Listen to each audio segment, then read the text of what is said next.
So, as some of you know, last time I did a video on it, my French ARFA is completely falling apart. It's even worse than last time, and I've not worn it or done anything with it since the last video.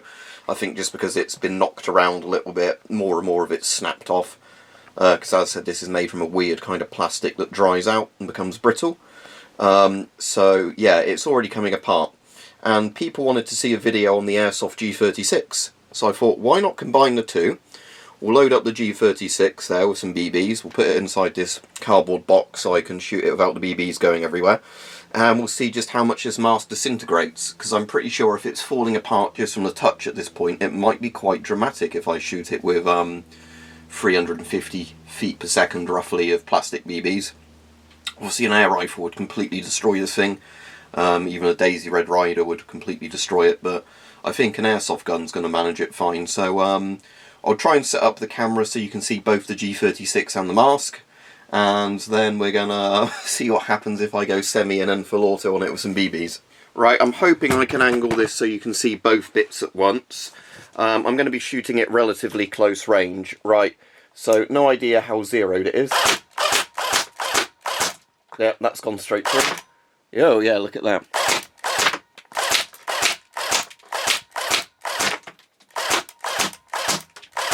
Let's go full auto for the fun of it. I might need to wind up the mag a bit more, I think. Yeah, let's in a minute zoom in a bit on the mask. Alright, hopefully that's wound up enough to feed properly.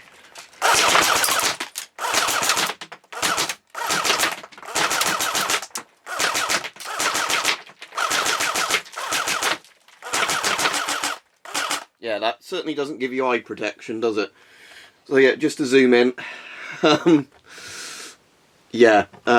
cover's popped off. Oh yeah, it's actually even got damage in the cover, look, because that flew back towards me.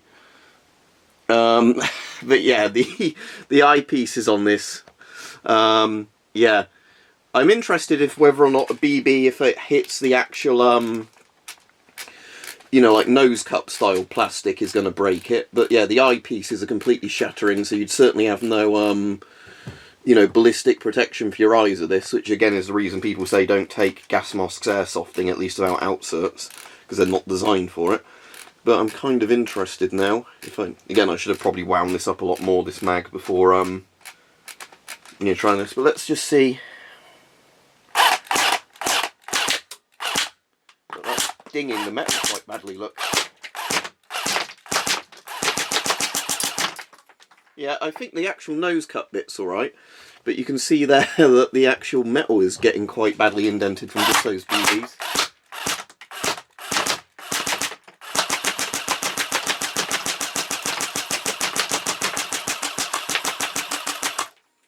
Yeah, so there you go, French ARFA. Certainly not a very good mask for airsofting, as we can see. I'm going to have to clean up all these BBs in a bit, which isn't going to be the fun bit, because the box hasn't stopped a lot of them. But actually, I'm kind of interested now as well, what happens if you shoot the diaphragm cover. Yeah, that's shattered and come off.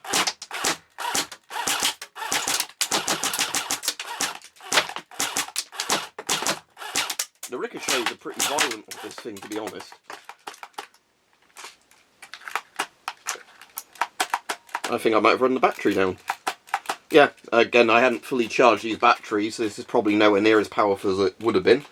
But yeah, there you can see the French ARFA, the Airsoft G36, which is, you know, got a weaker spring in it and everything to be, you know, like, where it won't really hurt people that badly at a airsoft site, has massacred the French ARFA, because again, like we said, gas masks are not designed for airsofting in the first place, but especially not ones like this, were made out of really brittle materials. Again, I'm surprised this bit didn't crack more. There's a bit of a crack there, but I think that might have just been the shape of the plastic deflected a lot of it. But yeah, you certainly wouldn't want your eyes behind that thing when the BBs started flying.